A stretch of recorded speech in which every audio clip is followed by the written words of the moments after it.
on the BRICS Summit. Let's go now to Otaviano Canuto. He's a senior fellow at the Policy Centre for the New South. He's also the former Vice President of the World Bank. Great to have you on the program today. Thank you for joining us. Could you talk about the central theme that unites BRICS members in regards to global governance, but especially when it comes to the economy? Right. It's a pleasure to be here again, Sally. Two dimensions I would highlight as most important. The first one, it's related to the origins of the BRICS, which I reasonably know well from my times at multilateral institutions, during which I even spent a couple of years as a senior advisor on BRICS countries at the World Bank. When it was created in 2009 and then joined by South Africa in 2010, the idea was mostly to reinforce collectively the bargaining power of the constituent countries, their voice in the inevitable reformulation, reorganization of multilateral institutions. And it worked well in the sense that all the countries of the BRICS countries managed to obtain a higher share of capital of the World Bank, for instance, as well as a higher shares of the quotas at the IMF. But at the same time, the process showed a certain limit to how far that would go. And then they decided to create their own institutions, the New Development Bank. There is also a currency sharing arrangement that is not a substitute to the IMF, but it adds to other forms of cooperation among countries sharing reserves.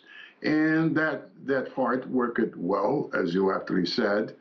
Of course, the NDB, the New Development Bank, faced its own challenge because of the shareholding structure, which has led to higher costs of capture of resources abroad. But the NDB has been obliged to get money, particularly in local currencies and so on. Okay. But there is another dimension of the BRICS which matters a lot, and I think it's one of the key components of this meeting, is the idea of increasing the use of local currencies in payments, cross-country payments, in place of, for instance, the US dollar or other global reserve currencies. Could you explain that a little bit more for us? We know that in 2023, Brazil's Lula da Silva proposed a trading currency for BRICS members. Is that what you're talking about, or more their own currencies? How realistic is a BRICS currency, in the future?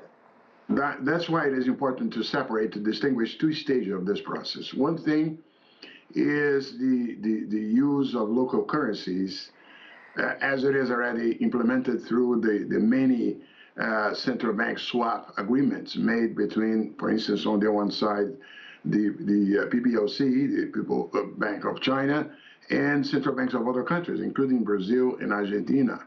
Last year, Argentina escaped from a default to the IMF because it could resort to the current swap line with China. Now, that allows the countries to need less reserves in strong currencies to support their payment systems.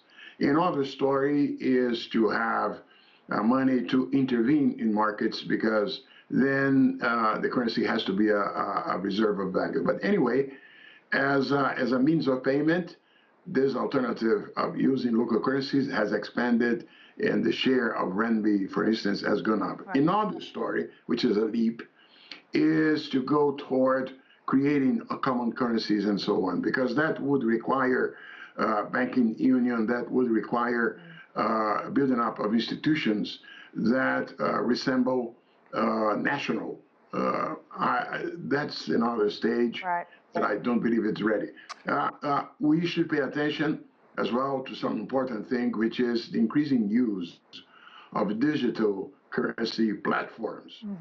That's really an innovation. Yeah. And by the way, with the BRICS benefiting from an experiment done by the Bank for International Settlements. So what's China's role in all of this? We know that President Xi has met with Putin so far. What's he hoping to achieve at this year's summit, and how will China contribute to some of the things that you've been talking about now? See, one maybe more controversial point of the agenda is with respect to the new entrants, is with respect to the new members. There are many candidates, sometimes even countries that are not very much aligned between themselves, such as Algeria and Morocco. We still do have, we know it's no secret, that even within the new components of the BRICS, you have Saudi Arabia and Iran that are not really close allies.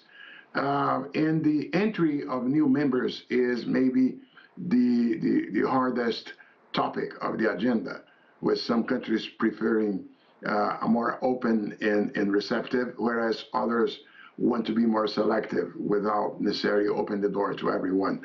We all know, at least I read in the newspapers, I'm not there in Kazan, but that, for instance, Venezuela has not been accepted. And so I guess the challenge, discussion to be accomplished among the members is on the criteria of acceptance of new members. Yeah, because interesting week ahead then.